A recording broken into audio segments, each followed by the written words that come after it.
If the walls of our historic district, namely Chinatown, Little India, Kampong Glam, Emerald Hill, Tiong Bahru, if the walls could speak, I think this is what they might say. First of all, they would say, thank you.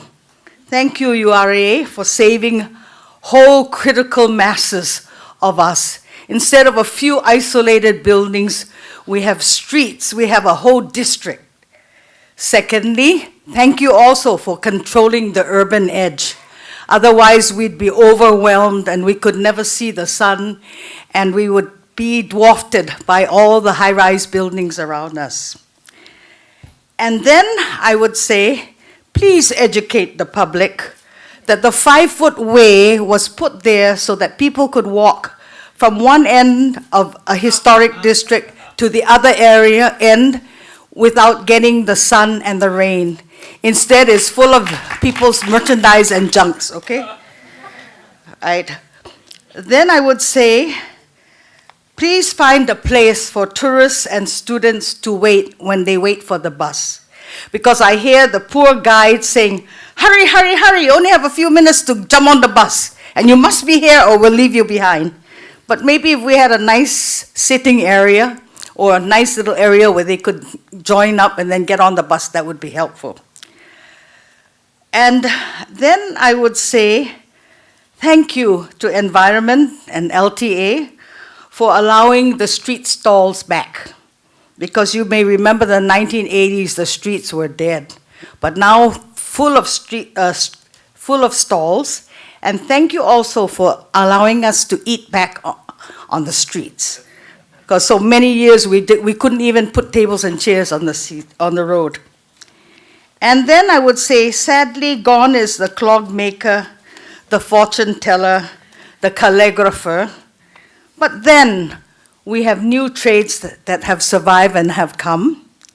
And we have a lot of new souvenirs, all made in China.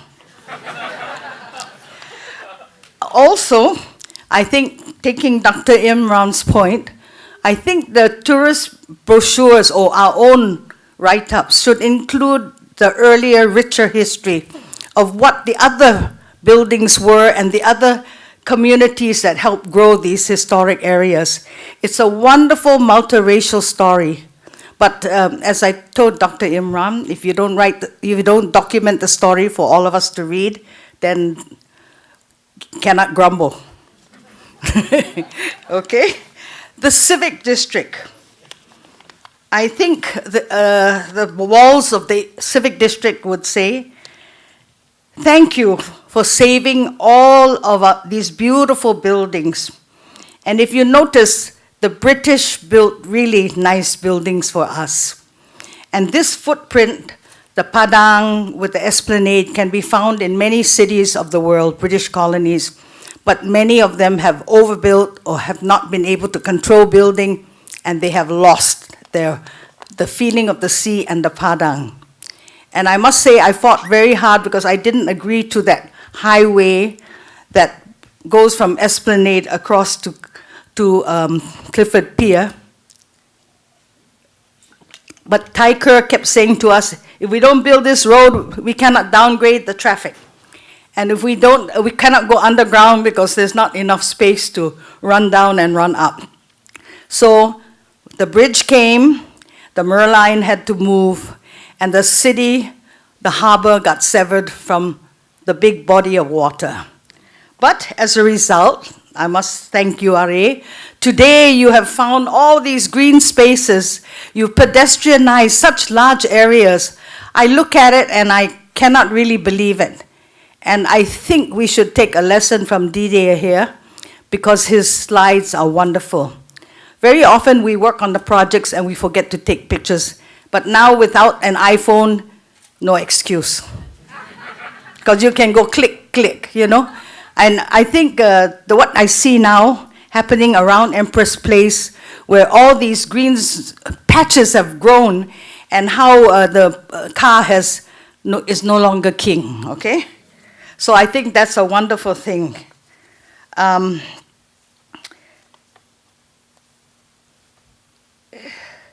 Singapore River. I put the bumboats and I won, but I lost, okay? I won because I was able to bring them back, and with URA's help, we decided which sites would be the jetties. And, but I lost because I couldn't get more boats. If you look at the historic picture, there were so many boats, but today there's so few boats, it's too quiet and too dead. And I tried very hard to get environment to agree to allow eating on the boats. You know, I thought people can have steamboat. They can have, why can't they have steamboat and we have more life on the river? How many people can take a taxi?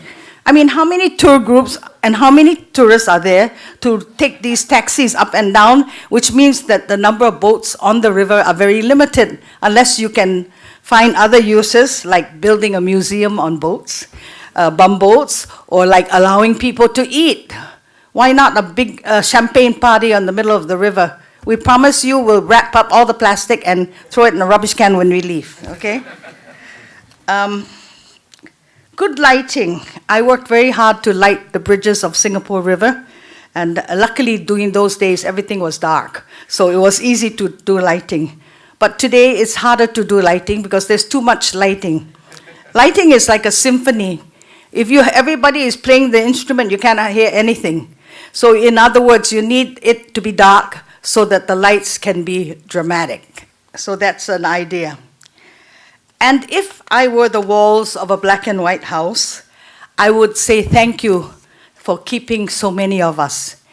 And in this case, I must thank not only URA, but I must thank SLA. Because if the Land Authority did not have the courage, a lot of these black and whites are empty. And it's very hard on their books to write off maintenance and maintain these buildings. So we're lucky that we have as many black and whites as we do. And if the economy changes and the Europeans don't come and they don't rent that house, those houses, then the Land Authority has to carry the cost. So URA, be sympathetic.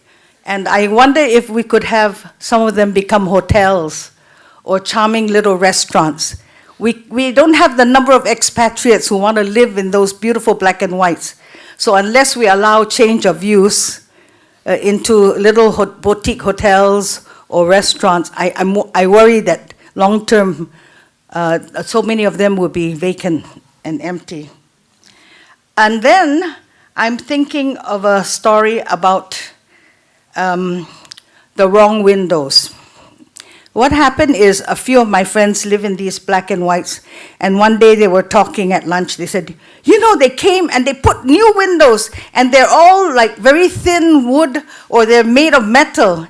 So in other words, we need the government authority and the junior officers that handle these buildings to go for a conservation course.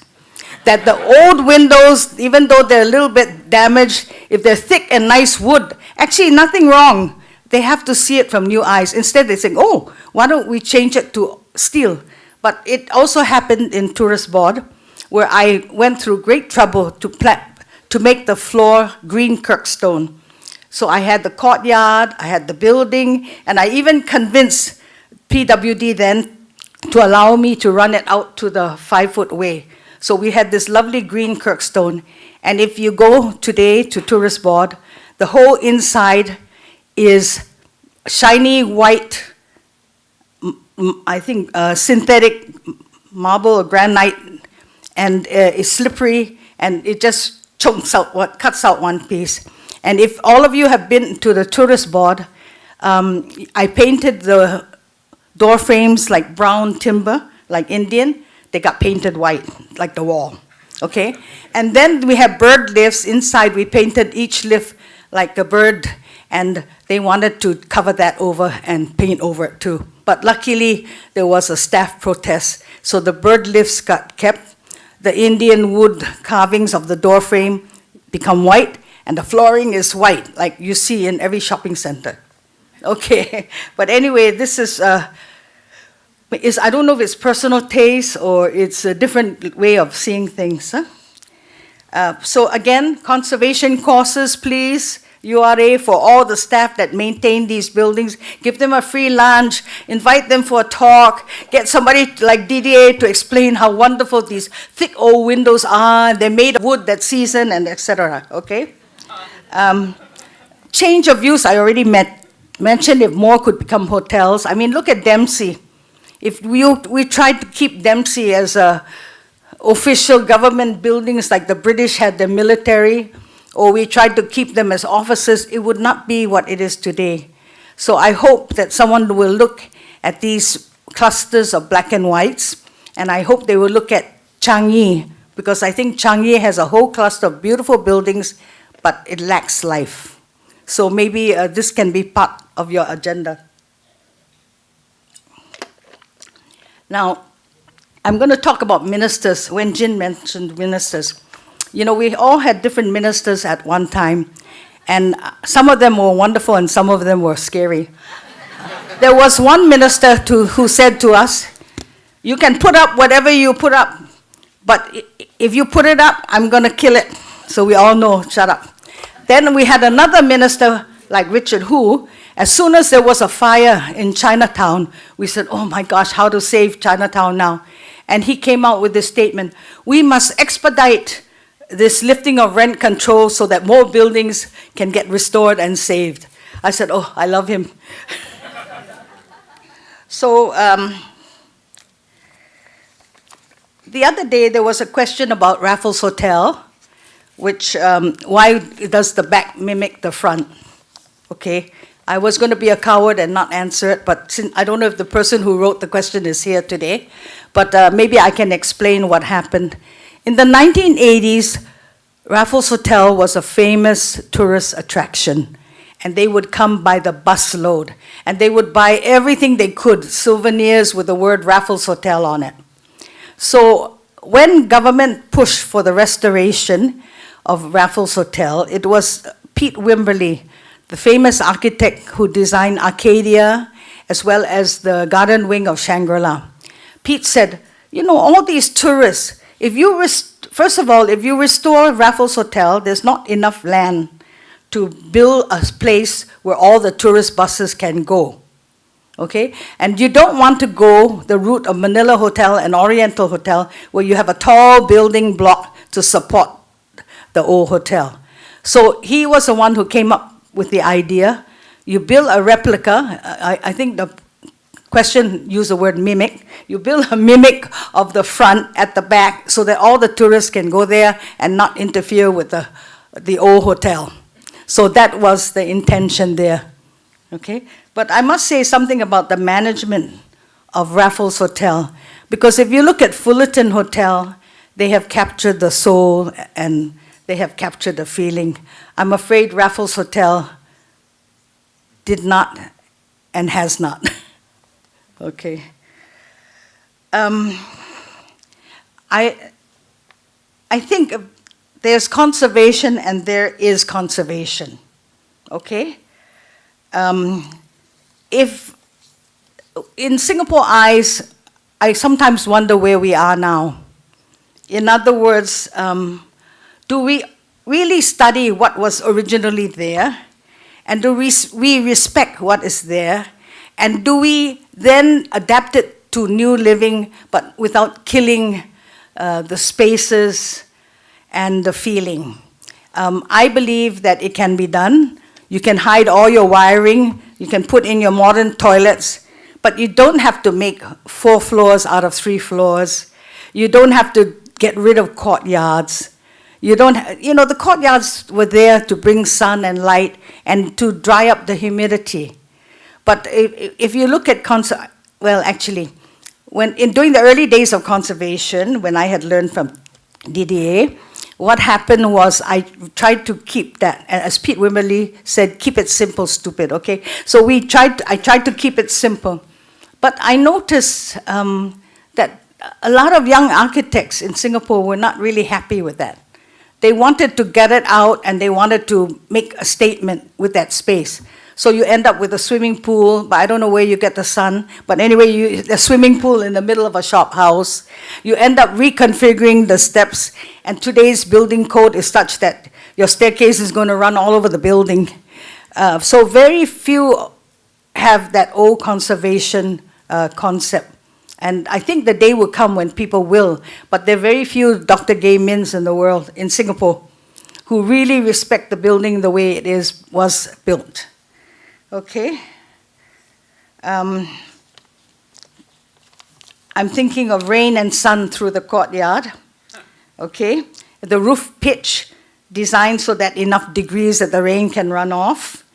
I think we have lost that. And by the way, old beauty does not need neon lights and trimmings. Okay? We haven't learned that yet, okay? So, if the walls could speak, I'm happy when I am appreciated for my real beauty, not when I am forced to fit the fashion of the day. After all, I was built to suit my new home with all its climate, humidity and heat, and sunlight, Singapore's tropical climate. But then I was talking with Didier the other night, and we were saying so much of it has been overbuilt and all that. And one example was the columns of chimes, CHIJ. What happened is Didier brought out consultants to carve the columns. Siu Him is here, he will remember this. Carve the beautiful plasterwork. And I think the other day somebody went there and a workman was taking paint, new paints, and painting over it. And I looked at Didier, my heart dropped. I didn't know what to say after he spent so many painful hours trying to get it right. But you know what Didier said? He said, you know, all this can be brought back. So this is where I must thank Liu Tai Ker and Goh Hup Cho and Wen Jin, because they kept the building forms. They kept the wall of CHIJ, so it still has a cloistered feeling, rather than being a big exposed building like Raffles Hotel. And they kept the form. So I had to learn to let go of the smaller things. I guess the shop house one day can be rebuilt the way it was. Who knows? So, lastly, I think if the walls could speak, they would say to me, listen, lady, get real. Singapore is not ready for the fine conservation you see. We may go to Paris and we may go to Spain and take lots of pictures of these beautiful old buildings outside and inside. But when it comes to actually living in them in Singapore or being the architect for a client who wants this and that, Singapore, we're not ready yet. And that is the sad story. Thank you.